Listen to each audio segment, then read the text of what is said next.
If you're watching, this will be my first review of a drone.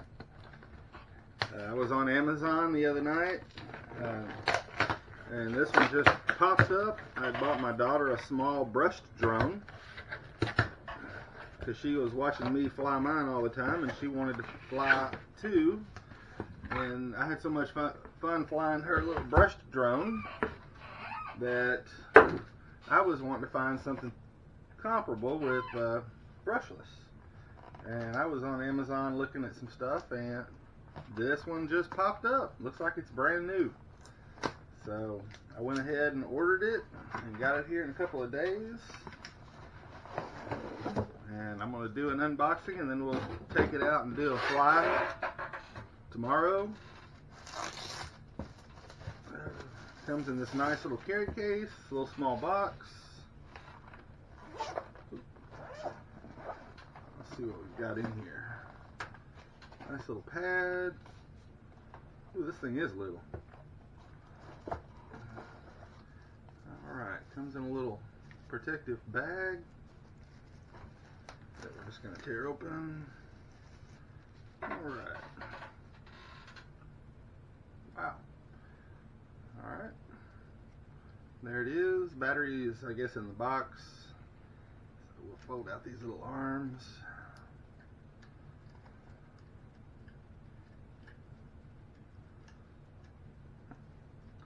There we go. And there it is. I'm not going to go into all the stats on it. All those are on the Amazon site. This is the Holystone HS510. It's a GPS drone. And it should have 2 batteries. I ordered it with 2 batteries. Let's see.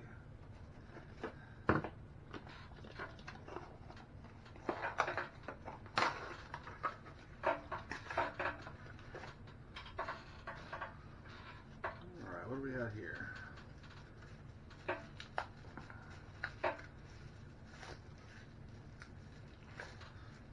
Alright, this is the charging cradle. And we've got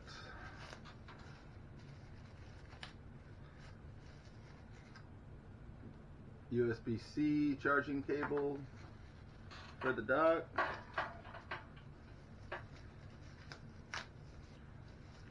And battery number 1. And just clips in there. Looks like it fits pretty good.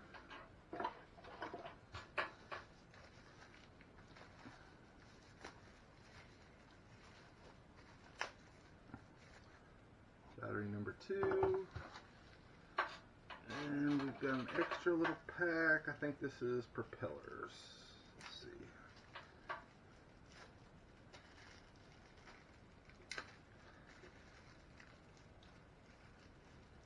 Yep, spare propellers. We'll just drop those off in there. Some extra screws, we'll leave those in the bag. And then up here we've got some more stuff in this little zipper pouch.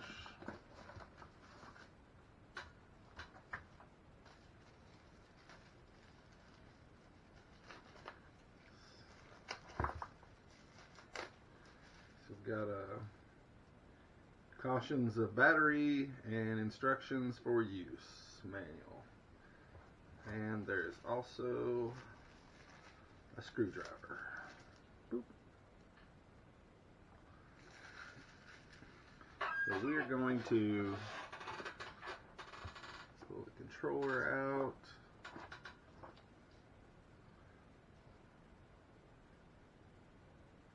It says remove the scratch-proof film from the remote control and the aircraft before use. Please remove the tag when flight.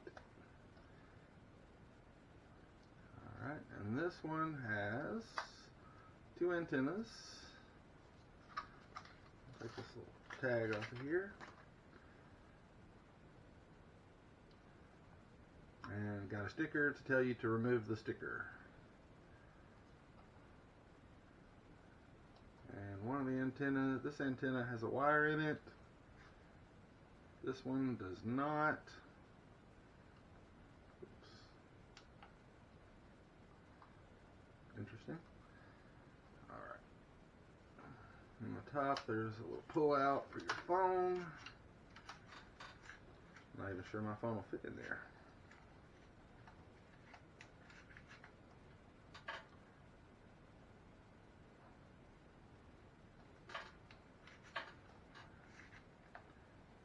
Don't want to break it.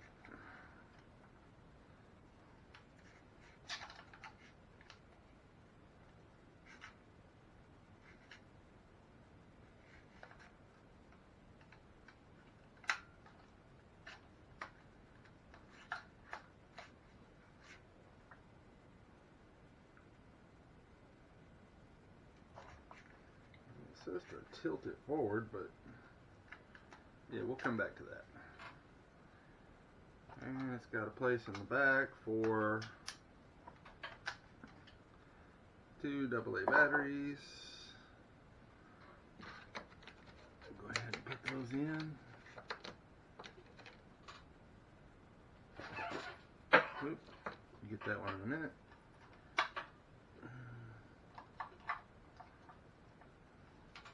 Cover back on.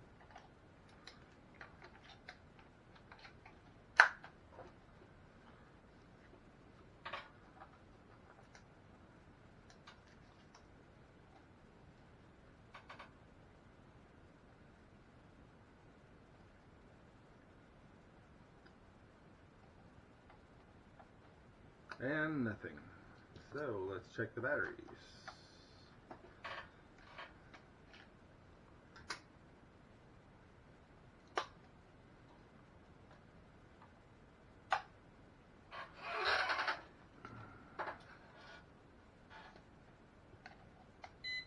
There we go.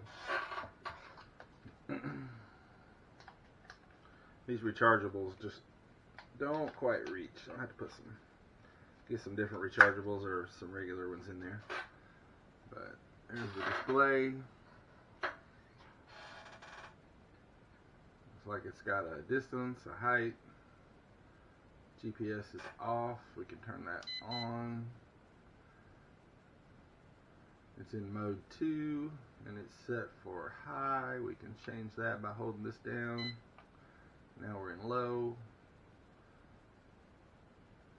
Shows the controller battery level and the drone battery level. These are signal meters on either side. So we will play with that tomorrow when we go fly. And right now we're just going to plug up the battery, get them charging.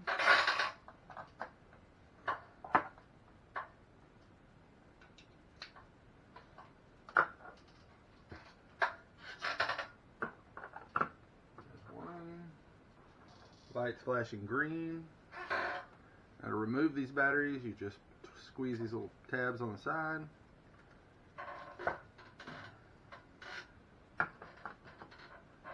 There we've got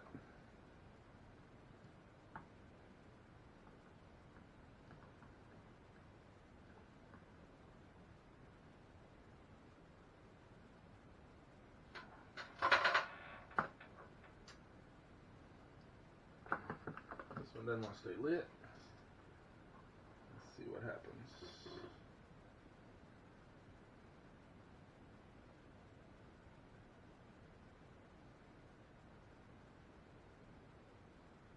Alright, we've got one slow flashing and one fast flashing. We'll let that one sit for a while and see what happens.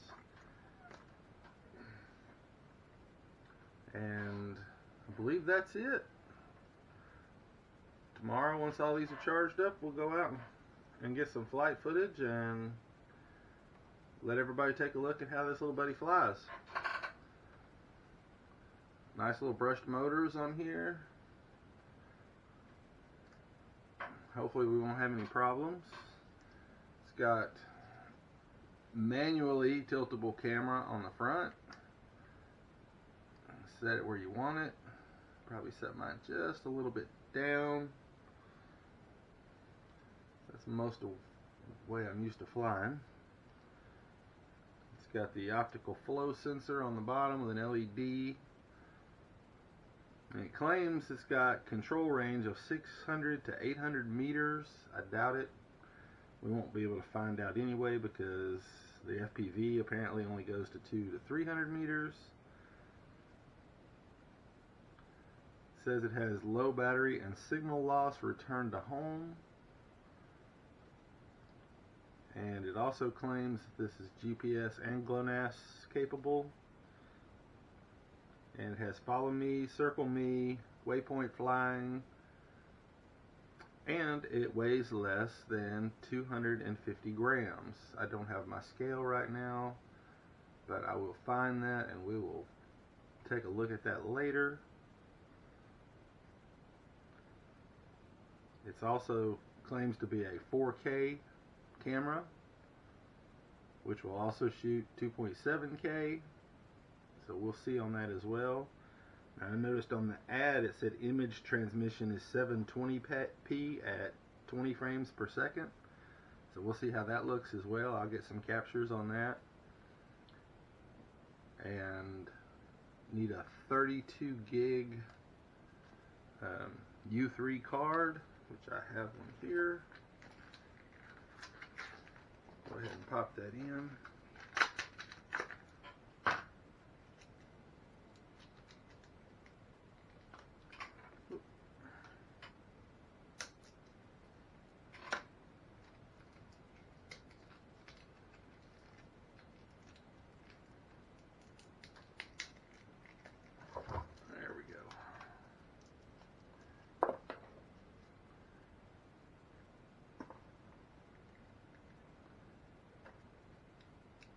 And it will go in apparently with the label facing down, and it is a spring type. It's not just a push in apparently. Yep. It is a spring type slot. And let's see.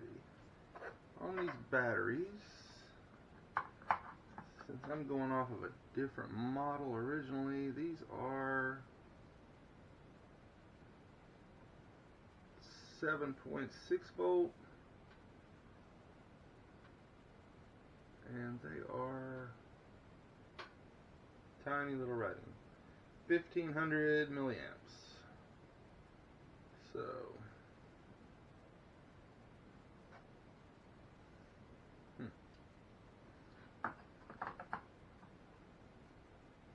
we'll let those charge up and we'll take this out to fly tomorrow.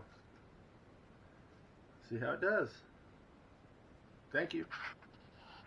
Alright, I played around a little more with this phone holder on the top here, and it does work. You just have to pull it out, and when it gets to the stopping part right there, I had to kind of push back on mine and kind of pull a little extra hard on it. Then you can tilt it forward and it kind of locks into place. And then you can put this little tab down and put your phone in there. Oops.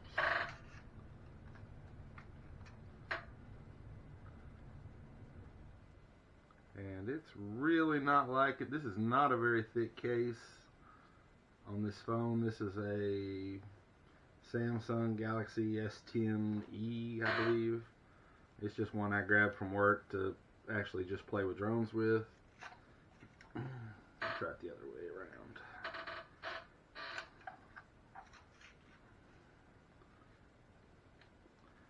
Yeah, we may have to do a little rigging or pull the phone out of the case or something on this one. But we'll play around with that. Does not want to stay in there. If you've got an iPhone or something with a big thick case on it, or a big thick phone, you are going to have some issues with that. So we'll see how that does. And then one of the little pages I tore off actually had QR code down here for your app. It's the Ophelia Go app, and I just bring up the camera. Whoops. There we go. And get it in focus. There we go. Whoops. No, we'll try it with the other hand.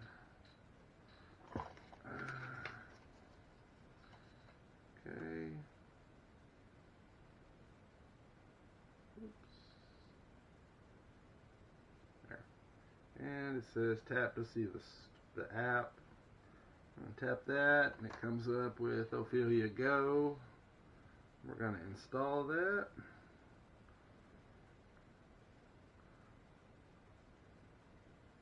And we'll take a little tour through that at some point after we go flying with it, and then we'll go through and look at all the menus, and I'll put some shots up of all the menu options so somebody can see how the app looks, so everyone can see how the app looks. Alright, that's it for now. Thank you.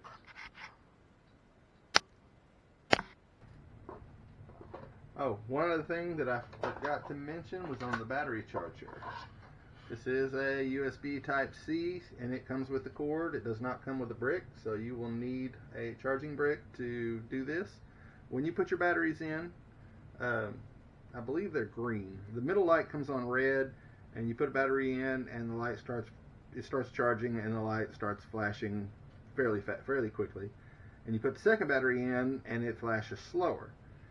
That's when I read the manual, and apparently the battery that's flashing fast is the one that's charging, and the slow flashing one is sort of in a standby state.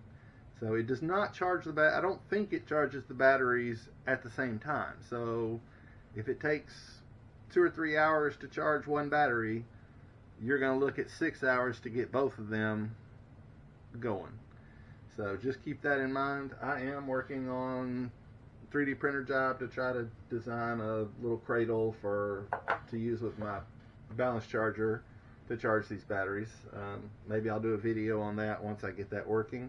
So right now all I've done is unboxed it and charged up both batteries, and now I'm going to take it out and we're going to get it set up and ready to fly. And if the weather will cooperate, maybe I'll get outside to fly soon. So, got batteries in the remote. There's nothing else been done. So, and it looks like the 2.4 gigahertz to fly it comes from the controller, and the 5 gigahertz from your phone to the drone for the video is completely separate. It's not like the Hubsons where you bind your phone to the controller. Looks like it's 2 separate connections, and we'll make sure of that in a minute, but I'm pretty sure that's right. So we're going to turn this on.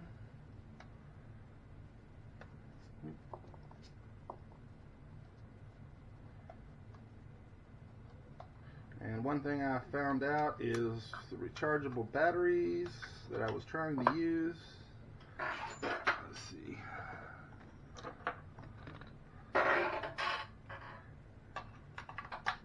Now we've got batteries in the remote.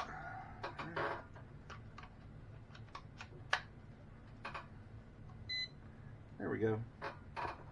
Alright, so we've got the remote on, and we're going to power up the drone. Oops.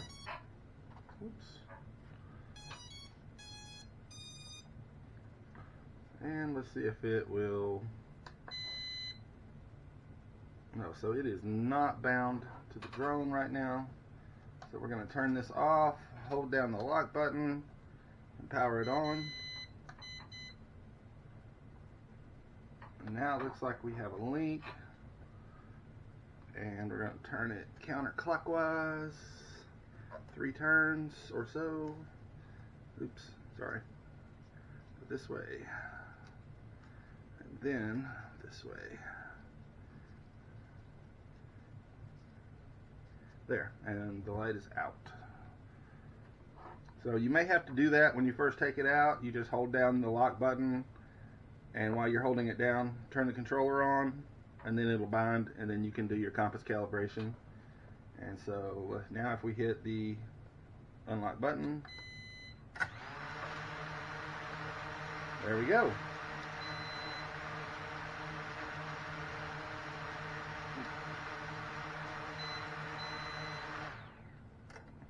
Alright, so I pressed it once to get it ready to fly and held it down for a couple seconds to shut it off. So that's taken care of. So now we're going to bring up the app.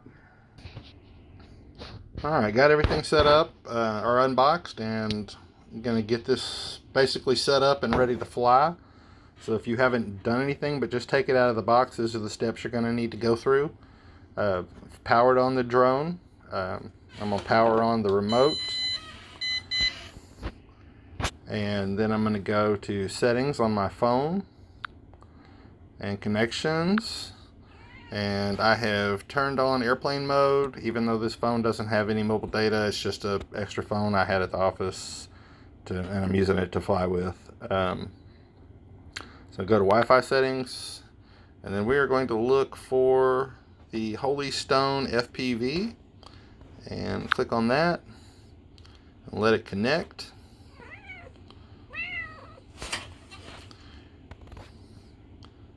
And we're good there, so we're going to go back. Alright, we've set up the wireless, and now we're going to go in here and launch the Ophelia Go app, which is up near the top left. You can download it from the Play Store or iTunes, or scan the barcode in the instruction manual that comes with it, and it'll take you right to it. That's how I did mine. And click on that, and it's going to launch the Holystone app. We're going to go past that. It gives you some warnings and things first, and then it gives you this nice screen that shows you what everything is, all the icons across the top, GPS satellite count, aircraft battery level, remote controller battery level, remote controller signal strength. Then you've got the eyeball up there, which is, you've got some hide and 3D split screen, settings button on the top right.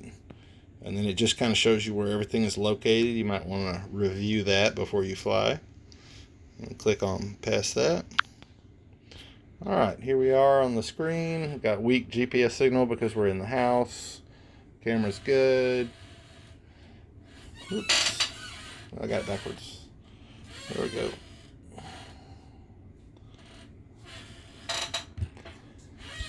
And over on the left hand side, we've got buttons for all your special modes, to turn the app joystick on or off, follow me mode, orbit flight, headless mode. You can set all that. We'll try all those out when we go fly. Got a return to home button, automatic takeoff and landing. Then the map down at the bottom, you can click on that and it'll load up your current map. You need to do that. You need to get in the app and do that before you try to fly, because now that the wireless data or the mobile data is turned off, it's not going to pull the map in. And speaking of which, you will need a phone that's 802.11 AC for to run this, because it uses the 5 gigahertz band for video. And down here at the bottom, we also have like a zoom feature for the camera. That's kind of neat. And you've got your icons across the top, and then on the right hand side you can play video and go through pictures. You got a photo button, a video record button, in the video settings, and default is 2.5K. I'm just going to leave it there. And then you got some settings, some camera settings and exposure and effects. I can't wait to try out some of the different effects. We'll see how that does. Maybe a separate video for all that. I want to try to keep this video strictly mostly just flight demonstration and unboxing and everything. Bottom one is cache frame number, used memory, and you can just like you can format your SD card. So maybe try that out at some point too. We're going to go into the configuration settings, top right, the little gear. And you can change between metric and British system, so meters and feet, whichever you like. You can set your max flight altitude, max flight distance, orbit semi-diameter, return to home altitude, do calibrations at the bottom. The nice thing about these flight altitude and flight distance is you can turn those off. That's kind of handy, I guess. Next option is gives you status on your drone. Everything's checked green. That's kind of neat. Nice feature. And the bottom, flight log. We don't have any flights yet, so that's empty. I also like that. Haven't seen that actually on some of the other cheaper drones I've got. So it's nice to see this. So, I mean, it's pretty simple little app. Very straightforward on everything, it looks like. There's a few little things in here you can play with as far as camera settings and camera quality and stuff like that. It'll be interesting to see how that all works out.